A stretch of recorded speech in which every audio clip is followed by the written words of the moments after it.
Ini munafik-munafik tahu bahwa kami ustadz-ustadz ini punya konsep melampaui dari para politikus. Allahu Akbar. Jangan berpikir bahwa saya, Uwas, Tengku Zulkarnain, Haikal Hasan dan lain sebagainya, teman-teman yang lurus di jalan Allah, kami nggak paham berpolitik. Kami lebih piawai, kami lebih cakap, kami lebih tajam melihat realitas politik. Jangankan politik nasional, internasional, global, kami paham. Makanya untuk menggambarkan siklus politik dalam arus kehidupan global, modernisasi, era sekularisme digambarkan dalam kehidupan rumah tangga, lebih mudah untuk memahaminya karena kita semua merasakan. Kebetulan Islam ini juga agama yang kontekstual. Apapun yang pernah, sementara dan akan terjadi, Islam sudah mencatat dalam konteks kebenaran Kitabullah Al-Quranul Karim, ditambah dengan panduan akhlak moralitas manusia yang bertutur dari mulut ucapan lisan Nabi yang kita kenal dengan hukum hadis sunnah Rasulullah. Pak Maruf adalah wakil, Pak Jokowi presiden, ibu dan bapak, bapak dan ibu. Kadangkala bapak dan ibu ini nggak sejalan, maka rumah tangga berantakan. Tadi saya dikasih tahu, Ustadz cukup pelik juga meminta izin untuk tablik akbar. Orang demo nggak minta izin, orang demo rapat nggak pakai masker. Sudahlah, orang yang pakai masker begini kan cuma 3 persoalannya. Yang pertama, percaya kepada corona, takut kepada corona, cinta kepada corona. Itu yang pakai masker. Yang tidak pakai masker, 1, tidak disiplin. Yang kedua, beriman bahwa corona, covid itu ada. Itu yang tidak pakai masker. Dan yang ketiga, orang yang tidak pakai masker mengikuti apa yang disampaikan oleh Bapak kita Joko Widodo. Dia sampaikan begini, kita berdamai dengan corona. Makna filosofis yang terkandung dari kata berdamai begini, ibu bapak. Saya dulu adalah kafir, saya beragama Kristen, antum Muslim. Dulu kita nggak ketemu. Saya di seberang lautan di Pulau Papua, bertugas sebagai rektor di sana. Ibu bapak, saudara-saudaraku tinggal di Kabupaten Riau, jauh jaraknya, nggak pernah tegur sapa, nggak pernah ketemu, bersalam-salaman. Tapi begitu mendapat hidayah, kita jumpa, kita bersahabat. Sekarang kita dekat. Nah begitu, jangan takut-takut, rapat saja, dekat dengan dia. Artinya jangan takut. Ini di jalan-jalan orang nggak pakai masker, yang pakai masker takut-takut, kayak betul-betul sehat, padahal bengek. Jadi sudah ada pembelahan di masyarakat dengan masker begini. Jadi yang pakai masker ini, Allahu Akbar, dianggap dia paling sehat. Yang tidak pakai masker dianggap penyakitan. Awas, saya nggak pakai masker ya. Begitu pemerintah umumkan lockdown, pemerintah umumkan karantina wilayah, karantina diri, karantina rumah tangga, Allahu Akbar, 3 bulan saya nggak keluar rumah karena menuruti pemerintah. Nah begini, supaya corona ini habis isunya, berhenti itu bisnis. Ini kan permainan World Health Organization, WHO, organisasi kesehatan dunia, bertarung, bersekutu dengan para mafia-mafia. Makanya ujung-ujungnya rapid test bayar. Sekali rapid test, masker setengah 100.000, nggak pakai masker 250 denda. Penyakit itu ada, flu ada, tapi gejala ada. Orang kalau kena malaria ada gejala, demam, demam, panas dingin, itu dirubah lagi strategi OTG, orang tanpa gejala. Innalillahi.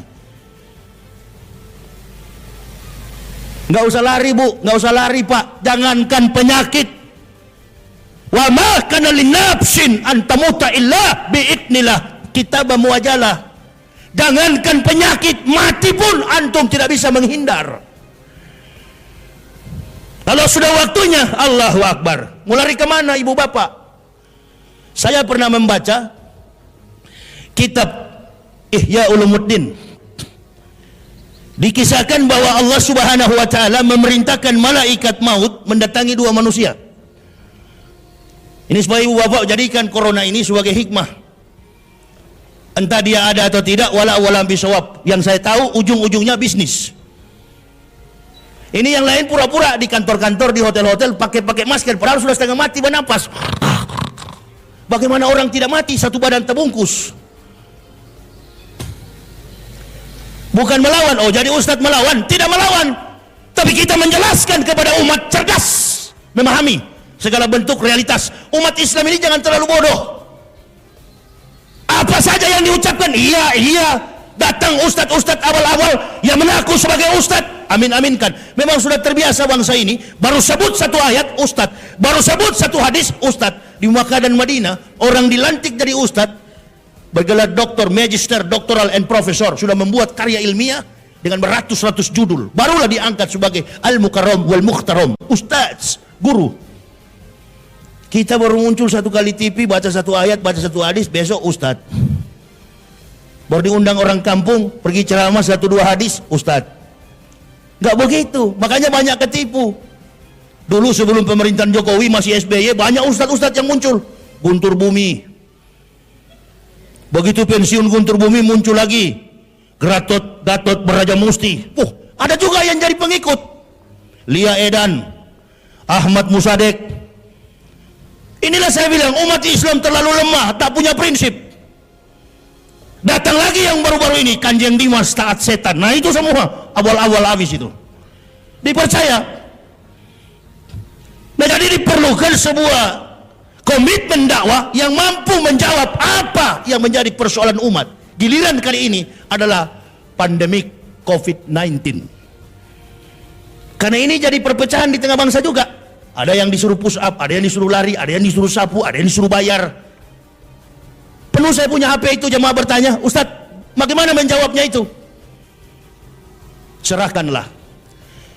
Di setiap kepemimpinan, taktik, gaya, kemampuan seorang pemimpin tidak sama.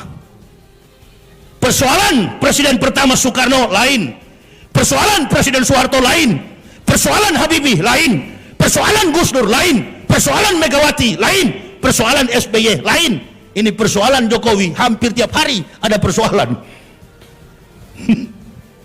Amin ya Rabbal. Hampir tiap hari ada persoalan. Pak Jokowi dan Pak Maruf ini nggak tahu apa-apa. Di samping kiri kanan mereka ini banyak bajingan-bajingan. Ya, kemarin kan lagi pandemi. Saya kalau dibilang, Ustadz, ini antum menantang, saya tidak menantang. Pak Wapres ditanya, komentator televisi, ada bikin apa Pak? Oh kami lagi konser. Pak Maruf Amin bikin konser. Ditanya oleh komentator, dalam rangka apa Pak? Untuk mencari dana corona. Padahal nggak boleh rapat. Nah ini nggak disiplin. Maksud saya begini, pemerintah Kabupaten Indragiri Hulu, pemerintah Provinsi Riau, seluruh provinsi di Indonesia, bahkan pemerintah pusat, jangan ada aktivitas. Karena reaksi daripada bias pandemik ini, rupa-rupanya 14 hari, kata mereka. Kata ahli kedokteran, ahli paru-paru, medical system. Dalam sistem medikal, sistem inkubasi, sistem diagnosa, penentuan atas penyakit seseorang. Katanya, wabah ini, virus ini, 14 hari baru dia akan pergi. Nah kalau 14 hari, Presiden diam di rumah 14 hari, menteri-menterinya diam di rumah, semua pemerintah diam di rumah, masyarakat jangan ada di luar, 14 hari, 14 malam, disiplinkan diri. Tapi ini dia bikin 14 hari, dia sibuk kesana kemari, tentara polisi mondar-mandir. Duduk dalam rumah, disiplinkan, bilang sama diri pribadi, hei diam di rumah. Saya alhamdulillah 3 bulan tidak pernah keluar setelah pemerintah mengumumkan karantina wilayah, karantina rumah tangga, work from home, kerja dari rumah. Jamaah bertanya sama saya, Ustadz kenapa nggak muncul ceramah lagi? Oh nggak boleh, ada physical distance and social distancing. Ada pembatasan sosial, ada pembatasan fisik. Karena memang dia tidak boleh bersentuhan. Saya terus menganalisa, Allahu Akbar.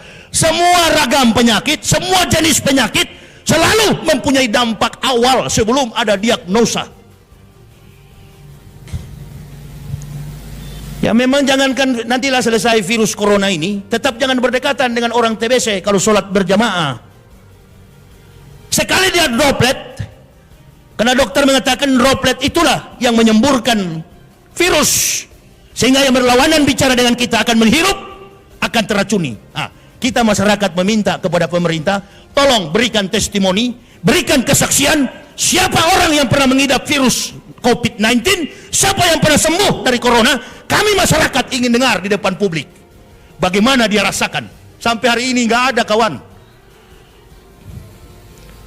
Ada atau tidak sampai hari ini? Ada atau tidak? Nggak ada, kawan. Orang-orang yang berkepentingan bisnis, kita berdoalah supaya Pak Jokowi, berapa banyak dana dikucurkan, belum lagi ditambah dengan 90,4 miliar yang diberikan kepada buser-buser jahanam. Sehingga ada profesor berdebat dengan Rocky Gerung, Allahu Akbar. Ibu bapak, saudara-saudaraku, profesor itu bukan gelar. Profesor itu adalah profesi. Gelar terakhir manusia itu adalah doktoral, program doktoral. Profesor bukan gelar.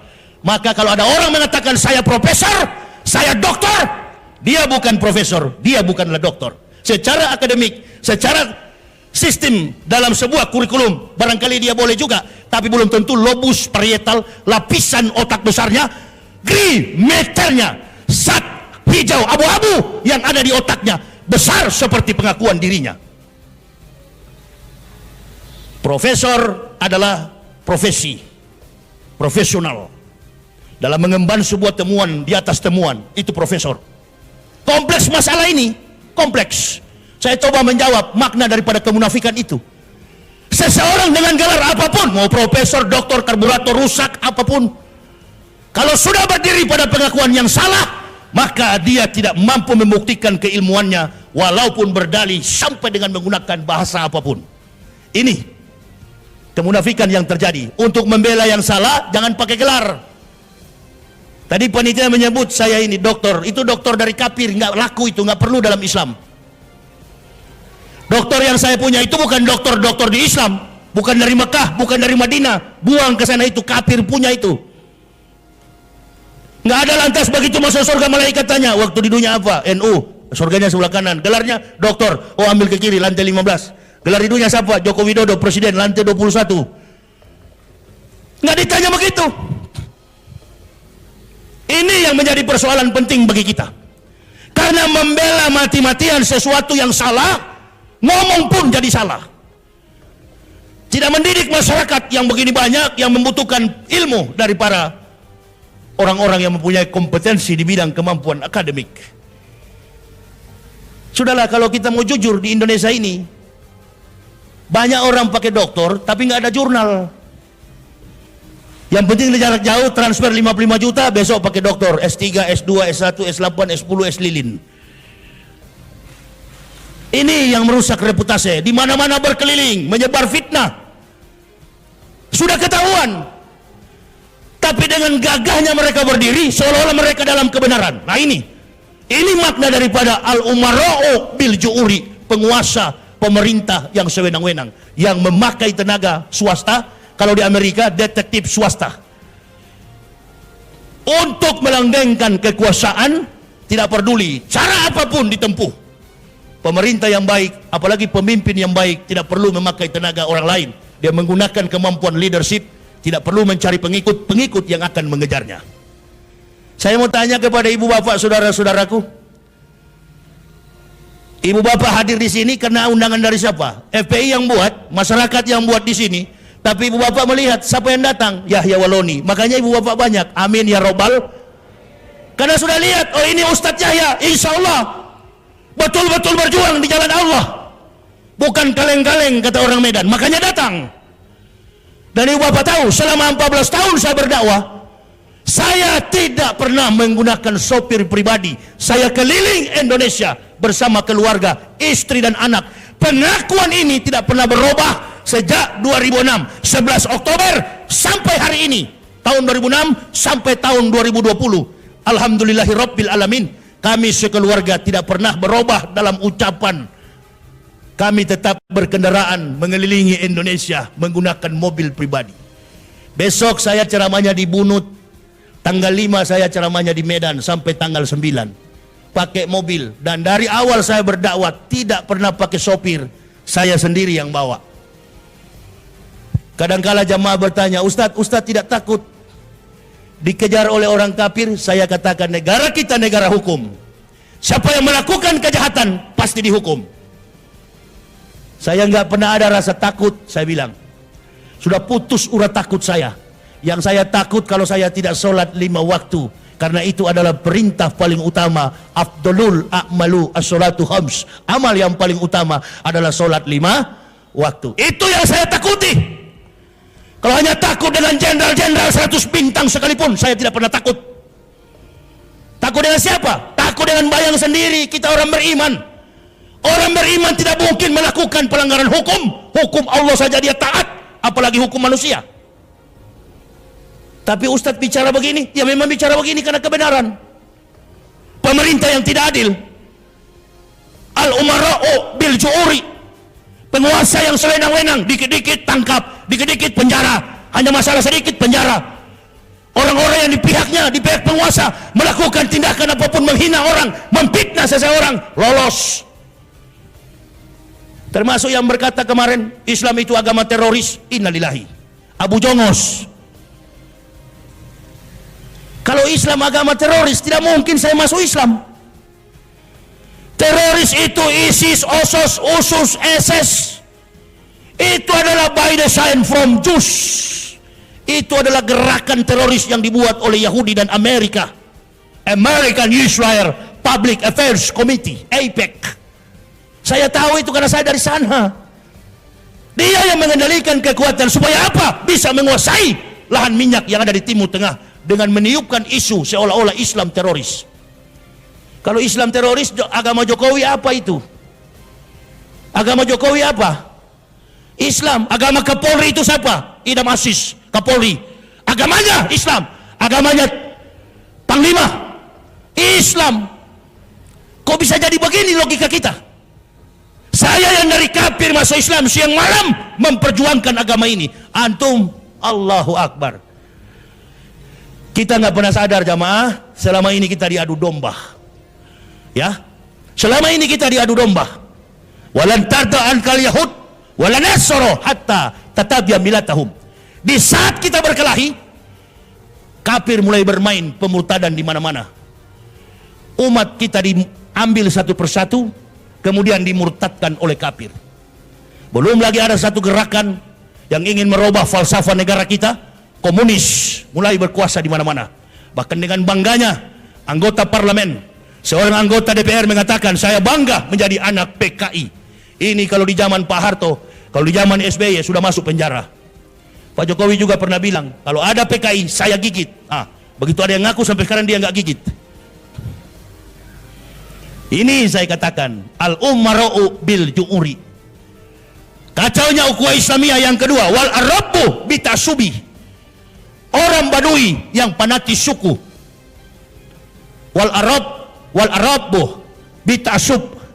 Orang Badui yang fanatik suku. Saya senang jadi orang Islam. Kenapa? Semua masjid boleh masuk.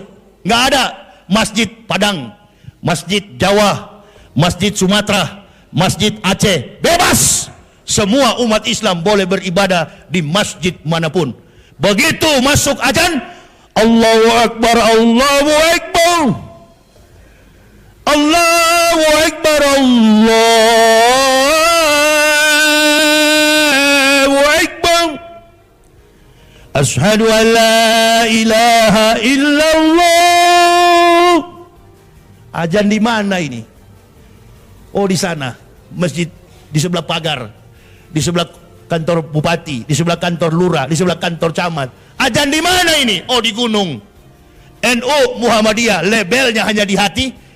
Begitu masuk berjamaah, imam mengatakan rapat dan luruskan shaf.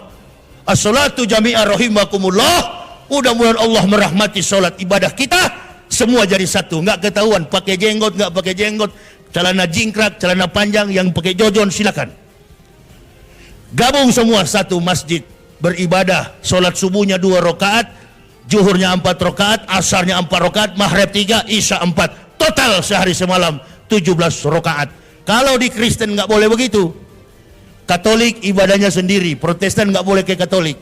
Katolik tidak boleh ke Protestan, Protestan tidak boleh ke Pantekosta, Pantekosta tidak boleh ke Betel, Betel tidak boleh ke Gergaji, Gergaji tidak boleh ke Palu. Coba tanya orang Kristen kalau boleh. Nggak boleh, karena tata cara ibadahnya, kitabnya pun beda. Sesama Kristen, kitabnya beda. Kami sebagai orang yang berpengalaman, waktu saya pendeta dulu, saya berdiri di mimbar gereja dan saya pidato, dengarlah firman Tuhan. Berpuluh-puluh tahun saya berpikir ini bukan firman Tuhan, firman saya dan teman-teman, palsu semua, ini dokumennya. Ada angkanya, tapi tidak ada ayatnya. Saya katakan, nabinya tidak sempat menulis, lagi malaria tropika. Ini ada angkanya, tapi tidak ada ayatnya. Firman Tuhan bagaimana? Firman saya dan teman-teman yang bikin ini. Ibu bapak juga sudah salah selama ini menyebutnya Injil. Injil adalah firman yang Allah berikan kepada Nabi Isa alaihissalam.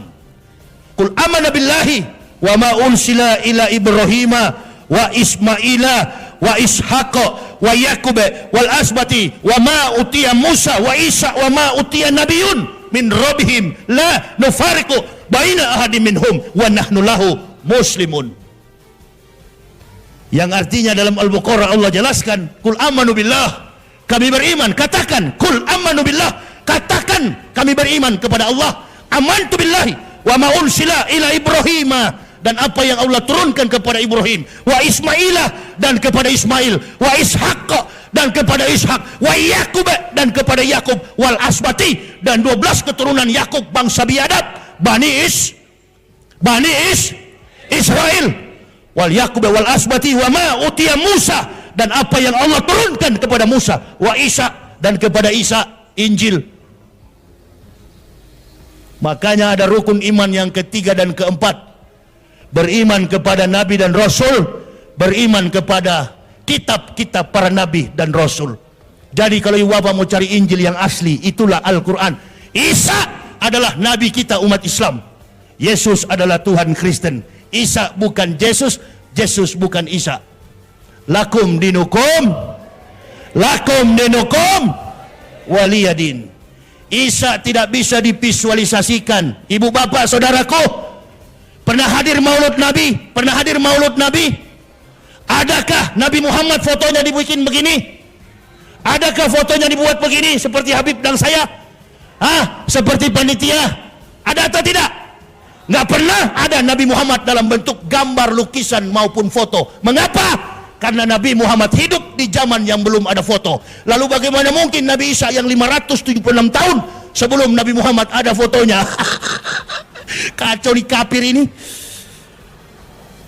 Bule dari mana jadi Tuhan? Ini bukan menyinggung orang Kristen, mengatakan orang Kristen kembalilah masuk Islam. Menyerah sajalah kalian, sunat. Di sini ajaran Nabi Isa di Islam.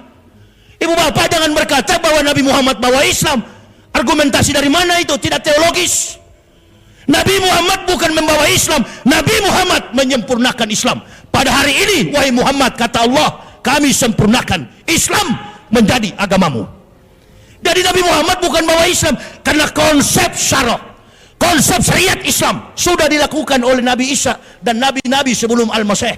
Saya kasih contoh dalam surat 19 Al-Quran ayat 30 sampai 31. Isa berkata, qala ini Abdullahi atani al-kitab wa ja'alani nabiyah wa ja'alani mubarakan aina ma kuntu awsani bi salati wa zakati wa dumtu hayya. Isa berkata, saya ini hamba Allah, atani al-kitab, Allah memberi aku kitab, wa ja'alani nabiyah, dan mengutus aku sebagai nabi, wa ja'alani mubarakan aina wa kuntu awsani bi salati wa zakati ma dumtu hayya. Kemana aku pergi, kata Al-Masih, Allah memerintahkanku mendirikan sholat, menunaikan zakat, madum tuhaya. Pertanyaan saya kepada ibu bapak, kalau kurang yakin sama saya, pulang di rumah, buka Al-Quran, baca surat 19. Judul surat itu adalah ibunya Al-Masih, ibunya Isa Al-Masih, namanya Maryam. Quran surah Maryam ayat 30 sampai 31. Baca baik-baik di rumah itu. Isa berkata, saya hamba Allah, atani al-kitab, Allah memberi aku kitab, Wa ja'alani nabiyya, dan mengutus aku sebagai nabi. Wa ja'alani mubarakan aina ma kuntu awsani bi sholati wa zakati ma dumtu hayya. Kemana aku pergi, Allah memerintahkanku awsani bi sholati, mendirikan salat, menunaikan zakat ma dumtu hayya, sepanjang hidupku. Pertanyaan saya kepada ibu bapak, kalau Isa membayar zakat dan melakukan salat, dia agamanya Kristen atau Islam? Dia agamanya kafir atau mukmin? Pribadi Isa kafir atau mukmin? Nah, kenapa antum selama ini menghubungkan Isa dengan Kristen? Saya sudah bilang yang datang ini bukan mualaf. Antum semua ini yang mualaf ternyata. Jadi jangan pandang enteng ya. Jangan menganggap kita dari kafir begini nggak mengerti. Kita lebih mengerti daripada bapak ibu. Jadi jangan khawatir keislaman kami. Insya Allah saya orang Sulawesi, berulang-ulang saya katakan, saya orang Sulawesi, tapi saya hidup dengan prinsip orang Melayu. Lebih baik mati berkalang tanah daripada hidup bercermin bangkai. Allahu Akbar. Nggak pernah saya bergantung kepada makhluk. Saudara-saudara saya, Front Pembela Islam di sini tadi malam jam 9 saya tiba. Mana Ustadz? Dengan siapa? Dengan saya dan istri anak. Kalian mau tanya-tanya kayak belum tahu saja. Dari dulu saya cuma dengan anak istri. Orang bertanya, Ustaz nggak takut dilempar batu sama orang kafir? Di atas peri saja saya ngomong ada kafir di samping. Kafirnya pakai kalung salib besar, badannya dari ujung jari sampai ke belakang sini penuh tato. Saya sambil telepon, saya bilang kafir itu masuk neraka. Ada dia di situ, mampus kau. Saya di atas peri, panitia dari Medan telepon, sudah di mana Ustaz? Saya di atas peri kawan. Kapan tiba di Medan? 5 hari 5 malam. Lewat feri, kapal peri. Sementara saya ngobrol, tidak tahu di samping railing kapal itu ada si kafir lagi main-main handphone. Pakai baju you can see, baju singlet yang satu tali itu, mulai dari jari sampai tulang belakang sini penuh tato. Saya bilang pokoknya di luar, karena saya sudah nggak sadar ada dia di bawah. Saya bilang dia kan menghadap punggung, jadi saya nggak tahu. Begitu dia menghadap depan begini, ternyata salib. Saya bilang sama panitia, pokoknya yang kafir neraka habis, Muslim masuk surga. Dia balik begini tengok, Allah salib. Tapi dalam hatiku, mampus kau. Bukan cuma di sini ceramah, di luar-luar pun ceramah. Nggak takut Ustaz? Takut sama siapa? Takut kalau nyolong, takut kalau ngambil sandal di masjid, nyolong uang negara, itu takut. Berbuat maksiat, berzina, melakukan perampokan, melakukan perbuatan di luar ajaran Islam, itu nggak boleh. Musyrik, tasyrik, musyrik, merayakan hari raya orang-orang kafir, bergaul dengan kafir, bermunafik terhadap Islam, menghancurkan agama Islam, itu harus ditakuti. Karena sekarang lagi musim ini munafik ini. Itu muncul di televisi, jidatnya sampai bulat besar di sini, kayak ceret ini, apa ini? Hitam penuh. Bela-bela munafik, bela-bela kafir. Orang mana? Ya orang Riau inilah dia. Siapa Ustaz? Cari tahu sendirilah. Saya sudah berapa puluh kali dilapor jadi nggak mau jelas. Ya, ngaku Islam, jidatnya tapi anehnya setiap muncul di TV baru jidatnya hitam bulat begini. Kalau orang sholat kan jidatnya cuma kecil-kecil, biasa bulat kecil. Ini bulat besar seperti disodok di aspal dulu. Sebentar malam kan mau muncul di ILC, ambil setrika, tempel. Bukan begitu ibadah. Kata orang Arab, yastaquna minan nasi wala yastaquna minallahi. Kau bersembunyi di hadapan manusia, di hadapan makhluk, di hadapan Allah antum tak mampu bersembunyi. Maka lihatlah, hari ini sehat, besok sudah ke rumah sakit, bungkuk, kenapa? Aduh sakit. Berak pun, kentut pun susah di Indonesia. Pergi ke Singapura, pulang tinggal nama, habis, mati, wafat. Nggak sadar-sadar nih orang-orang ini. Dia jadi pejabat karena masyarakat inhu. Amin ya robbal. Begitu jadi pejabat Islam yang disasar. Saya nggak pernah takut. Di mana Ustaz? Nggak ada saya takut. Saya nggak pernah takut. Ustaz nggak diganggu orang kafir? Ya sering juga dulu, waktu saya sering ceramah ke Manado. Tapi alhamdulillah sudah banyak yang masuk Islam di Manado. Nggak pernah saya takut. Apa Ustaz pernah alami yang begitu-gitu? Enggak. Kalau di jalan, kalau tengah-tengah malam ya pernah alami yang makhluk-makhluk goib. Kadang-kala sudah kecapean, duduk, mampir di tengah hutan, istirahat, AC dijalankan, putar lagu qasidah. Istri saya tidur, anak saya tidur, ganti muammar jet'ah, mengaji. Kami tidur di dalam mobil. Kadang-kala ada yang menangis di samping mobil, ada yang ketawa. Ya biasalah setan, makhluk-makhluk halus kan ada di dunia ini. Begitu saya intip hilang, ada lagi yang ketawa. Nah itu aja yang saya khawatirkan, makhluk halus. Kalau di Kristen nggak pernah menghadapi yang begitu, karena memang sama-sama halus. Yang saya harami ya itu, nggak pernah, jarang sekali di orang Kristen keroyok atau apapun. Di mobil saya juga ada samurai, hampir 2 meter panjangnya, ganggu kau kurimbas. Coba, sudah aku bilang di viral di YouTube di mana-mana. Saya nggak punya kawan, cuma samurai, hampir 2 meter. Kau ganggu saya libas. Itu aja. Nggak pernah pakai pembela. Bodyguard saya ada di mobil itu, umur 3 tahun, namanya Muhammad Ibnu Syawal. Itu bodyguard saya, my bodyguard. Muhammad Ibnu Syawal, anak saya bungsu laki-laki. Itu yang kawal saya. Ibu bapak, ini ustu bi rabbi wa rabbukum. Bergantunglah hanya kepada Allah. Pembelaan kita hanya kepada Allah. Selagi kita ikhlas di jalan Allah, yakinkan sajalah bahwa kehidupan kita ini akan senantiasa mendapat pertolongan dari Allah. Kita mencoba untuk memberantas kebatilan dan meluruskan jalan kebenaran ini. Karena semakin hari saya lihat Islam ini, giro keislamannya, cahaya Islam ini makin hari makin pudar, makin hari makin kabur. Orang-orang sudah dirundung dengan berbagai macam persoalan. Persoalan ekonomi, persoalan politik, persoalan macam-macam. Nah, inilah kami datang, mudah-mudahan dapat memberikan pencerahan kepada ibu bapak. Insya Allah kalau belum puas, nanti malam masih ada ceramah saya. Di masjid apa itu? Di Masjid As-Sa'adah. Insya Allah. Habis dari situ saya pulang istirahat dan besok akan ada di Bunut. Di lain waktu kita bisa jumpa kembali.